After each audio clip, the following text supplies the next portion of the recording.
ओम शांति भाई साहब। ओम शांति। आज हमारे साथ हमारे आदरणीय मोहन सिंगल भाई जी बैठे। भाई साहब को तो सब परिचित है, सभी जानते हैं। भाई साहब के हर क्लासेस तो आती रहती है, बाबा के सीजन में भी क्लासेस आती है। कई बीके बहनों को प्रेरित करते भाई साहब। और भाई साहब की साइंटिस्ट इंजीनियरिंग विंग के यहाँ पे मधुबन की चेयरपर्सन है। और यहाँ पर काफी बड़ा प्रोग्राम भी अभी अभी हुआ है भाई साहब, काफी सेवाएं हुई है। और बहुत आप हर व्यक्ति को हर प्रकार से संतुष्ट करते, सेटिस्फाइड करते, ज्ञान के माध्यम से भी कहो और स्थूल से भी कहो, हर प्रकार से। और आप कैंसर एकेडमी का भी सारा कारोबार भी काफी समय से देख रहे हैं, तो काफी अनुभवी है। और निर्भय भाई के साथ भाई साहब ने काफी समय आप साथ रहे उनके। और हमारे आदरणीय भाई साहब की अभी अभी प्रथम पुण्यतिथि थी, तो मैं थोड़ा भाई साहब के बारे में 5 मिनट जानना चाहता हूँ आपसे, उनकी क्या विशेषताएं थी और क्या उसकी धारणाएं थी। निर्वैर भाई तो अपने आप में एक अद्भुत ही प्रकार के मनुष्य थे जी। वास्तव में हमारे यज्ञ में अनेक बड़े भाई बहनें दादियाँ सब होके गए हैं जी। लेकिन कुछ चीजों में उनकी विशेषताएं सबसे अलग थी जी। सबसे पहली बात तो इतना बड़ा यज्ञ हर एक को सेटिस्फाई करना बड़ा मुश्किल है जी। लेकिन उनके पास भारत के कोने कोने से जो भी आता था, भारत ही नहीं बल्कि विदेश से भी जी, तो उसकी बात वो अच्छी तरह सुन करके जी, फिर उसको ऐसा समाधान देते थे जी, कि वो जीवन में फिर से अच्छी तरह सेट हो जाता था। बिल्कुल जी। तो रहम दिल का उनका संस्कार बहुत बड़ा था जी, भाई साहब का जी। और इसी कारण से उन्होंने हर एक व्यक्ति के दिलों पर राज किया। बिल्कुल। एक होता है पावर से राज करना, बड़ी पोजीशन से, जी, हुक्म से, जी, तो वो बाई फोर्स जो करता है वो टेम्परेरी होता है। बिल्कुल सही। लेकिन इन्होंने दिलों पर राज किया जी, तो इसलिए उनको एक तो हम बहुत सैल्यूट करते हैं। बिल्कुल जी। दूसरी बात उनमें एक विशेषता ये थी कि कभी भी एक पार्टी का ही सुन करके वो डिसीजन नहीं देते थे। बिल्कुल। ये नियम है कानून का जी, कि जब तक दोनों पार्टियों को सुना न जाए जी, तब तक रिजल्ट नहीं देना चाहिए। जी। और अधिकतर हमारे भाई बहन जो बड़े होते हैं उनके पास जो पहले पहुंच जाता है और उसने जो कुछ कह दिया तो उसकी बात को वेटेज मिल जाता है, चाहे दूसरा वाला जितना भी सत्य क्यों ना हो। लेकिन इन्होंने हमेशा मैंने देखा, क्योंकि मुझे उनके साथ रहने का 1965 से मौका मिला। जी।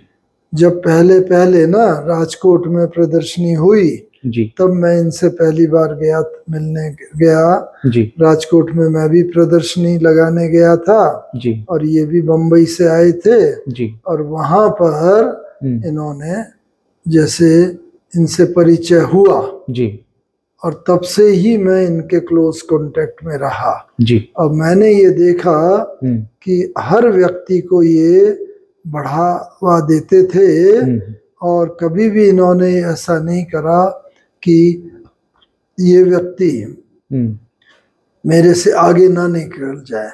कई लोग ये सोचते हैं जी, इसीलिए कई रीति से उसको मदद नहीं करते जी।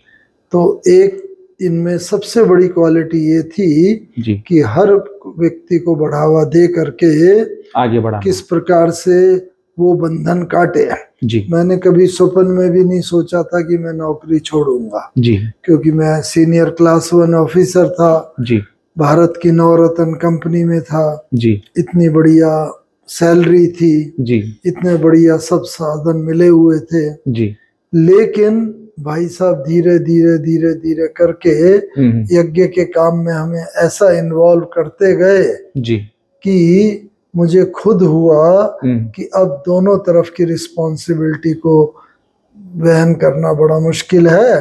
तो फिर मैं धीरे धीरे अपने लौकिक जॉब को छोड़ा जी।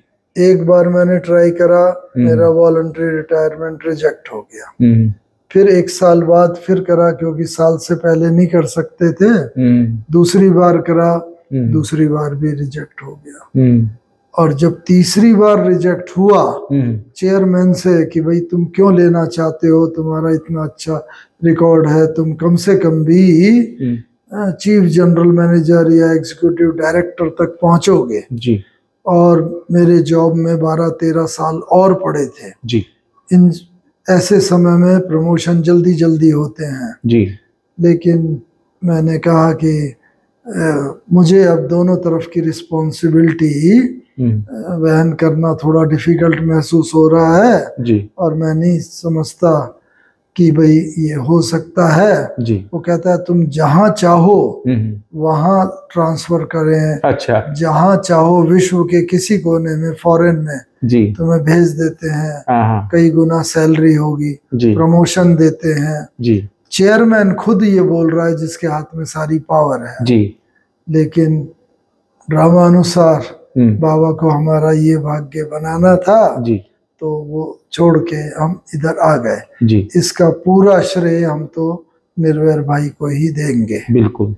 और यहाँ आने के बाद भी उन्होंने ज्ञान सरोवर में जितना हमें फ्री हैंड दिया जी बिल्कुल, पूरा का पूरा, मैं आपको आश्चर्य होगा लगभग 64 एजेंसीज को कोऑर्डिनेट कर रहा था, बराबर 64 एजेंसीज जी अहमदाबाद से जी। हर सैटरडे संडे आते रहे जी और लगातार 3 साल तक आते रहे। बहुत अच्छी बात। हाँ, तो बाबा ने देखो ज्ञान बहुत बड़ी सेवा बना दिया, बहुत बड़ी तो न थकान महसूस हो, सब लोग कहें अरे तुम इतने कच्ची जगह, तब तो सारा ज्ञान सरोवर बहुत उबड़ खाबड़ था। हाँ, सही है। अपनी कार को तुम वो कर रहे हो, कार तो फिर आ जाएगी, लेकिन ये बनाने का मौका रोज रोज थोड़ी मिलता है। सही बात जी। तो इस रीति से उन्होंने इतना वो कर लिया, लेकिन धीरे धीरे धीरे करके सेवा करते गए जी। और भाई साहब की तरफ से तो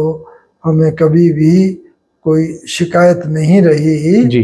और ड्रामानुसार कभी ऊपर नीचे संबंधों में कभी होता है, लेकिन कभी भी वो ज्यादा दिन टिकने नहीं देते थे कि संबंध में कोई कटुता हो। बिल्कुल, खुद ही पहल करके जी। ये भूल करके कि मैं बड़ा हूँ दूसरा छोटा है, खुद पहल करके उस बात को खत्म कर देते थे।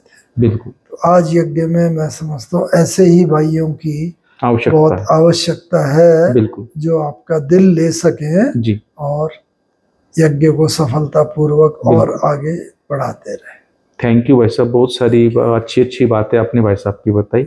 बड़े दिल थे, रहम दिल थे, सबको आगे बढ़ाते थे, सबकी सुनते थे, सबको सैल्वेशन देते थे और बाबा की यज्ञ को कैसे आगे बढ़े कि हमेशा सोचते रहते थे और आने वाले लोगों को कैसे सैल्वेशन मिले, कैसे सुख मिले, इसके बारे में हर प्रकार से सोचते थे। विदेशियों के बारे में भी बहुत सोचते थे कि विदेश से जो लोग आते हैं उनको भी हर प्रकार से सैल्वेशन मिले। तो काफी भाई साहब की बड़ी दिल थी। तो बहुत बहुत थैंक्स आपका। ओम शांति। ओम शांति। Thank you.